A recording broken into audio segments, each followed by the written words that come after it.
ఓం శ్రీ గురుభ్యో నమ. భక్తుల యొక్క హృదయం పసి హృదయంలా ఉండాలి. నిర్మలమైన హృదయులై సందేహం లేకుండా భగవంతుని ప్రార్థిస్తే ఆయన ఎవరి హృదయంలోనైనా చొచ్చి కార్యాన్ని సఫలం గావిస్తాడు. ఆ దేవుడెక్కడ, ఇదంతా పిచ్చి అని వాదించడానికి పూనుకునేవారు ఉన్నది కూడా పోగొట్టుకుంటారు. అందుకే ప్రార్థించే సమయంలో పసిబిడ్డడవై పోవాలంటారు రామకృష్ణ పరమహంస.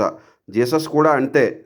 పసిబిడ్డలకు దగ్గరకు తీసుకొని ముద్దాడేవాడే ఒక్క క్షణమైన పసిబిడ్డగా మారిపోగలిగితే ఎంత బాగుంటుంది అనుకునేవాడు. ఇలాంటి పవిత్ర హృదయములుగా మనం తయారు కావాలి. పిల్లలు తల్లి చెప్పే మాటలను విశ్వసించాలి. తల్లి కూడా తన నోట చెడ్డ మాట రాకుండా చూసుకోవాలి. ఈ విధంగా తల్లి బిడ్డలు ఆదర్శంగా అభివృద్ధి చెందితే జగత్తు నిత్య కళ్యాణం పచ్చతోరణంగా కలకలలాడుతుంది. ఆనందంగా కిలకిలా నవ్వుతుంది. సకల సంపదలతో తులతూగుతుంది. బాబా.